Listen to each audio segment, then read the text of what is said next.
This is an all-around review today. First off, period 2, I want to start with that. Today I want to make sure we got this. Do the old stuff. If you haven't noticed, when we did reviews, the stuff on New Deal, that was easy. Not because it's easy stuff, because it's just recent. And that's why in the 1950s, 60s, 70s, we're going to fly through in class, because it's all going to be fresh just from your reading. So, period 2, passage of colonization, intercultural, Atlantic world, political and economic, and cultural exchange. Well, let's just take a look at this one first. What can we answer? Patterns of colonization. Who should we be looking at? What group? What nations? The British. French. The Spanish. Natives. Spanish. Dutch. Yes, there's New Sweden and New Jersey. What you just listed was fine. So can you explain why the Spanish, French, Dutch, and British had different social and economic colonial goals? So what were the goals of the Spanish? Gold, baby. You know it, right? And they wanted colonies to get gold, pretty much. How about the French? Trade first. For trading, did they want to settle colonies? Did they want to make farms? No. And give me SFI shows they didn't. They didn't settle in one place. They didn't bring any women with them to colonize. They did not bring any women. And where did they settle? You're saying the traders didn't settle, but when they did settle, where did they settle? Northeast. With the Indians. In cities. Quebec, Montreal. Right? Just the cities. That they had the cities, and then they had the traders who were up and down the river valley. So they are river trading furs, especially beaver. Love it. How about the Dutch? New Amsterdam. New Amsterdam, okay. These guys are all about trade. Trade. And if you remember those Trade Navigation Acts, who did they aim at? They were trying to cut out the Dutch. The Dutch were very efficient traders. Excellent banking system. All right. And the British. Now, what do we got for the British? Money. They wanted money. They wanted more land. God, gold, and glory. They wanted a lot of stuff, didn't they? What did the Puritans want? They wanted natural resources. They wanted freedom. They wanted their own religion. Religious freedom. Why is it so so many different places for the British? Because they all hated the king. Isn't this private enterprise a lot more with British? Give me SFI, please. Joint stock companies. Yeah, which one? Jamestown. Well, what's the name of the joint stock company? Anybody remember? Virginia. Virginia company. The Virginia company or the London company, which owns Virginia?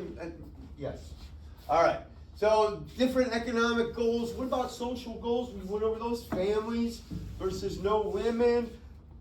Can you explain? Oh, give me the SFI for the Dutch trading being an emphasis in the continental United States today.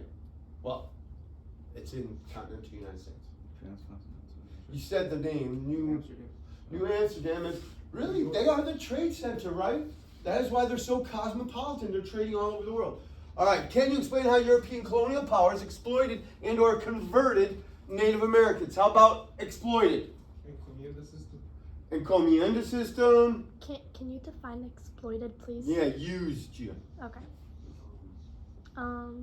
How they would trade like useless items with them for Manhattan, correct? Although I could argue the other way. The Indians just thought that whites were just as stupid. You can't buy land. Sure, you want to give me gems and glass beads for nothing? Okay.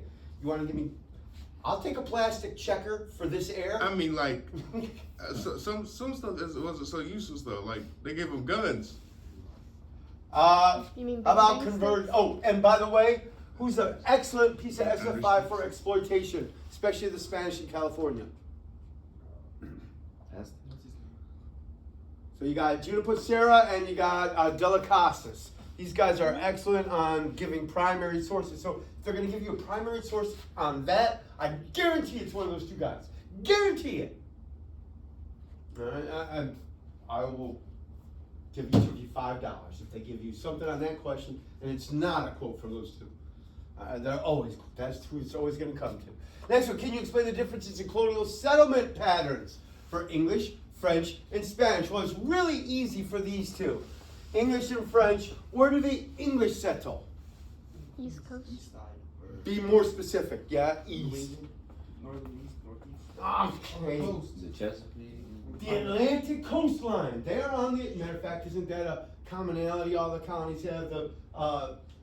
We got the southern, the middle, Chesapeake, all of them, northeast. They all have that Atlantic trade, right? That Atlantic coastline. But the French, not so. It's that on rivers. Rivers. So they're on the St. Lawrence Seaway, coming down here, Quebec and Montreal, which connects, of course, to Mississippi. That's the French Empire. St. Lawrence Seaway through the Mississippi, that center line right through there, surrounded by the Hudson Valley claim up here and the 13 colonies down here. But what about the Spanish? Where do they settle? The Midwest. What's that? What's in the South America? South Central America, yeah. Mexico. That's a pretty big settlement area. Florida. Florida. Everywhere. Cuba. How about former empires? Where the gold was, that's where they centered it. Matter of fact, Mexico City built them right on. They rolled over the old capital and built Mexico City right on top of it. Tenochtitlan, right? So, That's Spanish actually, you find the former empires, you'll find the centers for gold, right? All right. And now, later on, where does it move to? Florida.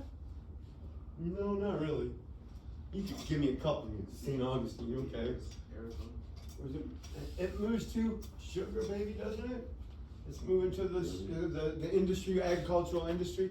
All right, next. Can you explain differences in how colonial settlers viewed intermarriage with native peoples? And we talked about that yesterday, didn't we?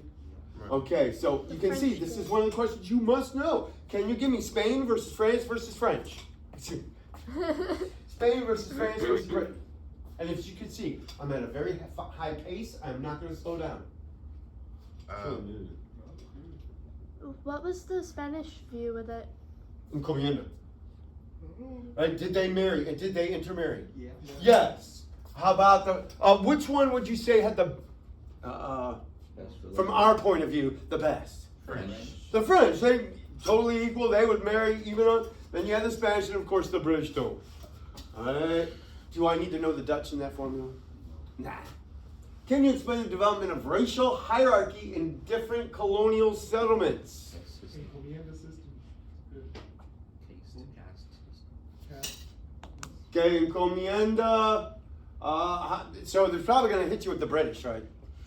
So British hierarchy. What do we got? Who's at the very bottom? Native Americans. No, slaves. Slaves. Yeah, Native Indentured service. Are Native Americans even in this hierarchy? I don't know. And I don't know. And then you say, which are they below or above slaves? I don't know. And right above them, indentured servants, and then probably Like the commoners, right? yeah, commoners, and then noble blood or whatever. You know, like the rich people. I gotta tell you, we didn't do a very good job of that. I didn't do a very good job of that. You might want to. I mean, like, how would you? And this is what I really want to go over. How would you answer this question? And everyone giving a crappy answer. How would you fix that?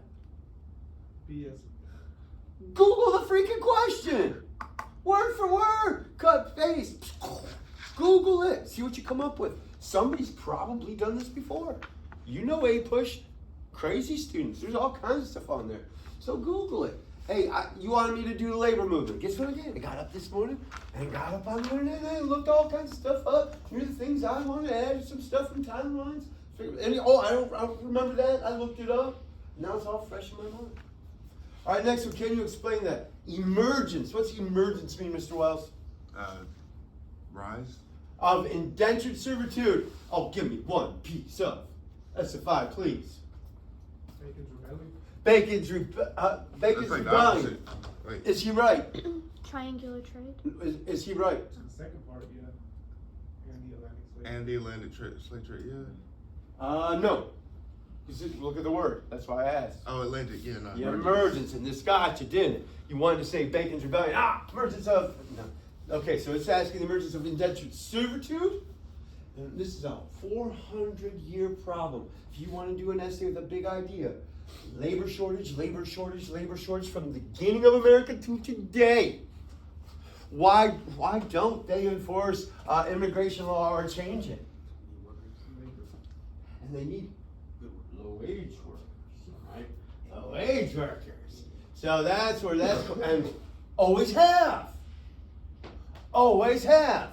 Next one, can you explain how the African slave trade affected, oh, did I go over this one? I'm sorry. So what brought the labor thing can be SFI?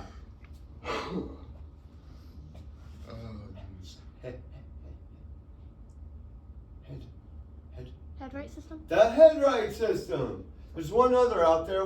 What did the Dutch have? The door no return. Patroon ships. All right, up and down the Hudson River. And SFI for today, the Roosevelts. Roosevelt's family were a patroon ship. And you get these, the more you bring over, the more land you get on the river. Oh, I'm sorry. Okay. Next one, can you explain how the African slave trade affected African gender and family relations? Badly. Okay. How come? Because, well, like, for family, right? They were, like, tearing families apart. Tore families apart. So, do you think you would have a lot of marriages? No. Quite a few. What, you want to be a slave alone? So you lose your wife, guess what? Time to get another wife. Hey, no. I mean, there's not much good things in life, at least a family you got. Affect gender relations. Well, like you just said it, marriage goes up. It was like a luxury to see another. And, would you prefer more men or women? Man. Men. All right, especially early on, we're looking at. Can you describe the ways African slaves resisted slavery in both overt and covert ways? What is the difference, Ms. Gelbar, between overt and covert? I don't know. Okay, so one's in your face and one is sneaky. Mhm. Okay, so how did they overtly resist? Running away. Running away. How do you covertly resist? Underground Railroad? Work slowly. Break stuff, work slowly, whatever it takes. Can you explain how religious freedom motivated the settlement of British North American colonies? Separate, separate them from the Puritans, separatists, give me more. Catholics. congregation. The Pennsylvania people. Quakers. He's right, I want a lot better answer. Quakers. I want a better answer. Benjamin Franklin. The holy experiment. A holy experiment, excellent. Where else? Rhode Island.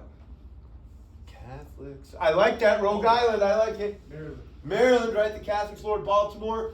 Give me SFI. They were Toleration here for Act. religious reasons. 1649. Toleration. Toleration Act, 1649. Remember, you're doing religious toleration. You want Rhode Island. You want religious toleration. Excellent. Okay. You see what we're doing here? This, you should have your whole packet filled out just like this. I'm only going to do this one little section today. We'll do one later, one other one later. Can you describe why the Puritan colony? I'm sorry. The reason I don't just give you these, you don't really remember them all. But if you work for them and you have to pull them out of Google and you have to write, you remember them. Matter of fact, it won't be the writing them down and study them later that you remember, that makes you remember them. It's going to be the fact that you work to get them. What does homogeneous mean, Mr. Ortez? Same. So can you describe why Puritan colonies were homogeneous and close-knit? They were all about unity. They were all about unity. They didn't like opposing religious things. AKA lack of toleration for differences. Fair enough, I buy that. Give me some SFI here. Well, give me some SFI proving him right. They don't like Jews. So. Lack of toleration, where did you give me proof? Witch trials? Okay, yeah. Making it where you, in some areas you couldn't be Catholic. True enough. What laws? Not red, not orange, not yellow. Blue law. Yeah, right? Okay, homogeneous, related. close-knit. They're all from the same place. They're all the same religion. Of course they're close-knit and the same. Can you compare and contrast the economies of New England and Chesapeake? And really. Can you compare and contrast the four? The four? The four. You got New England, Chesapeake, Middle, South. Yeah. Religiously, politically, economically, socially. And you can throw religious and social together. But there it is. You have an outline. You make sure you know that. You know them all. Like you know cash crops versus breadbasket versus self-sustaining. Subsistence farming versus the South. Why does the South have? Are they more or less religious than the New England? Less. How come? Because there's less people. They're so spread out. Okay. Can you explain why indentured servitude and slavery was more developed in the Chesapeake than New England? Because of the agricultural plantation. That's where you needed labor. How come? How come? Because they have that. I'm looking. Why are there more farms in the South than the North? Because they have that soil. What about the soil? What about the soil? Rich soil. No. My hometown had much richer soil than down here. I'll guarantee you. It's a lot more For what? There's no rocks. There's no rocks. Yeah. Rocky soil. Yes, ma'am. The weather. What about the weather? It's most of the time it's warm, so it's Okay, so- perfect conditions for growing crops. Longer conditions. Longer growing season, exactly. Rocky soil. What else? More people. Can you explain the economic relationship between the southernmost British colonies and the West Indies and the impact the relationship had on development of slavery in both regions? One piece of excellent, Triangular trade. true, better piece of SFI. What's that slavery? Atlantic slavery. Yeah. Barbados. Barbados I system, was that about is to the say it, transplanting. too. They have choices which way they go, and this is the type of slavery they bring, the new slavery or lifetime. All right, colonial matching. So if you guys want to work together, work by yourselves, that's okay. I'm only giving you a certain amount of time to do it because there's only a couple questions. Do your best. I definitely don't have a pen. We're doing